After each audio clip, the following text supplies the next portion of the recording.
Howdy dudes, I'm June. Did you know that the Internet Archive has a whole software collection? And you can just download any of the games on there right now. And boy howdy, let me tell you, for the past couple weeks I have been just trawling through it, and I have found some of the weirdest stuff imaginable. It's kind of great.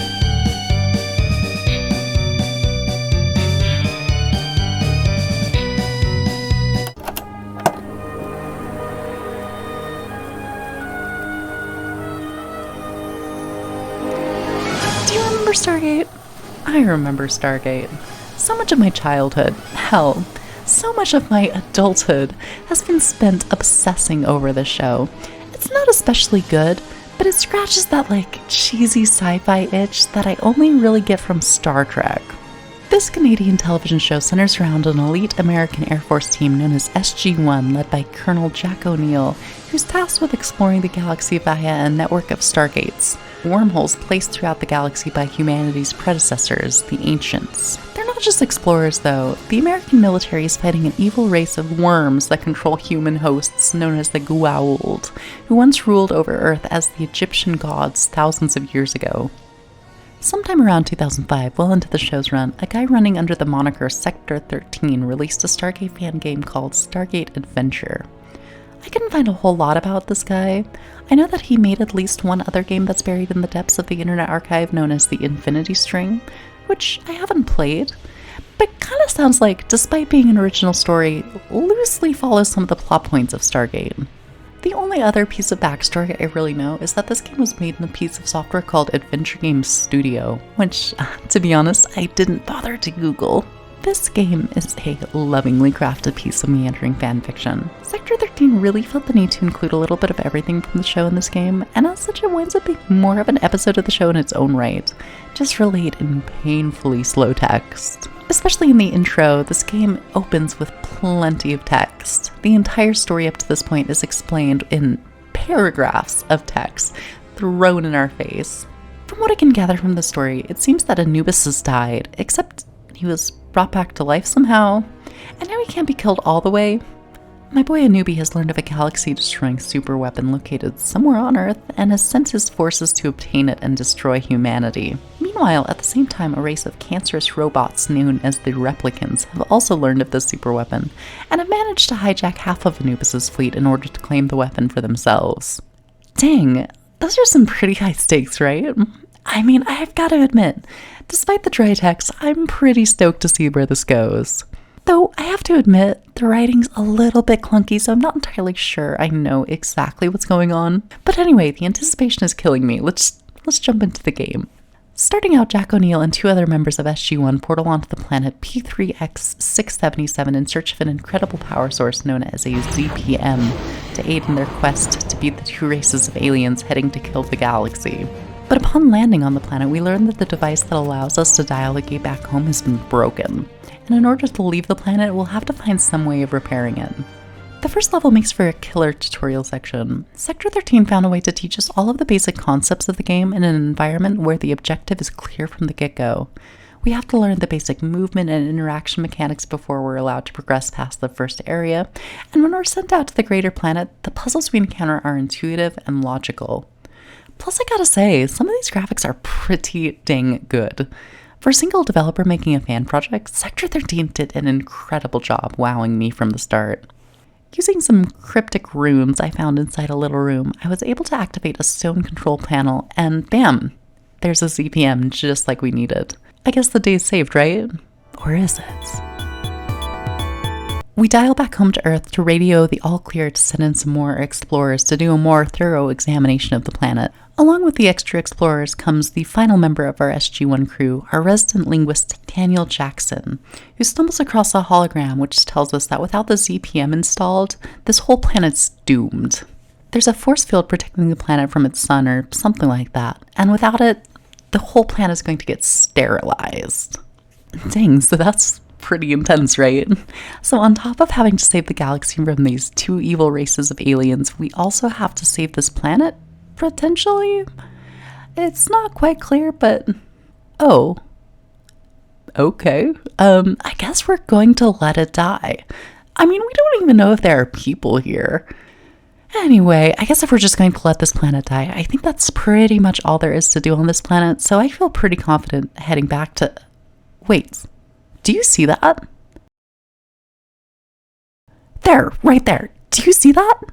Oh, you didn't notice those like 3 blue pixels sitting on top of an innocuous crate? Well, that's a pair of pliers that I just managed to accidentally mouse over and never would have picked up otherwise. If you've played a lot of classic adventure games, you're probably aware of what I would call the Sierra problem. I hope you know what I mean by that. Classic Sierra games were notorious for being littered with objects that would softlock your game if you interacted with them wrong. You wouldn't know you're screwed until you've overwritten your save and read a walkthrough that let you know you forgot to pick up a piece of cheese 7 hours ago, and now you have to start completely from scratch. Maybe it's an overreaction, but seeing this pair of pliers that I could have left this planet without is really putting me on edge that this is going to be one of those games. But now that I've got the pliers, I guess now I feel comfortable leaving the planet. I'm just hoping I didn't miss any other, small objects that may be imperative to completing this game. Sector 13 loves to flip through plot points like no one's business. And also, this dude loves his text exposition. Getting back to Earth, we're greeted by the leader of the resistance against Anubis, this guy by the name of Braytak, and he's got some distressing news for us. There's a virus that's killing off all of Anubis's people, but also it's killing off all the resistance members. Also, we get this urgent message that we've got to fly to the Pentagon because the US government wants to sack Jack O'Neill and shut down the Stargate program. Also, do you remember that galaxy-destroying superweapon mentioned earlier? You know, the entire plot of the game up until this point? Well, that one doesn't matter anymore. Now there's a second galaxy-destroying superweapon known as the Shilharm crystals, which are a bunch of little red guys spaced all across the galaxy. Not only does Sector 13 flip through plot points, he also dumps them at a moment's notice. As soon as we switch scenes, all of the stakes we've set up to this point can be completely forgotten. They don't matter whatsoever. It's frustrating, because between P3X 677 and Stargate Command, I had to sit through what felt like an hour of text exposition with a 30-second loop of music. Also, do you remember how I praised the graphics?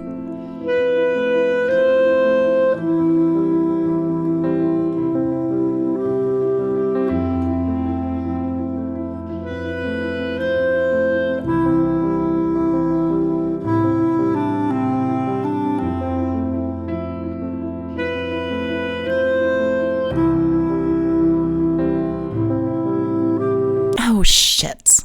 While I was distracted, an alien managed to break into the base, infiltrate our computer system, activate the self-destruct mechanism, and put up a force field in front of our computer so that we can't deactivate it that way. So now we have 6 minutes to deactivate the self-destruct mechanism, or else we're all dead and the galaxy is destroyed. Great. You know, I don't really think that adventure games should have time limits under most circumstances, but especially not here. So in this level, we're given the entire base to explore, and this is a big base. Presumably, you would assume that the solution to this conundrum is located somewhere there. I have a half dozen floors of rooms and corridors full of stuff to interact with. Could this computer be the solution to it? Well, none of the buttons seem to do anything, so I guess not. There's a random mug here. I mean, I can't imagine what that would have to do with it. There's also these ancient artifacts. So much of the show is them messing with ancient artifacts and saving the day that way, but these don't seem to quite be it. I'm kind of stumped, and my 6 minutes is almost up. I really don't know what to do. Well, I'm dead. And guess what? I totally forgot to save my game at any point.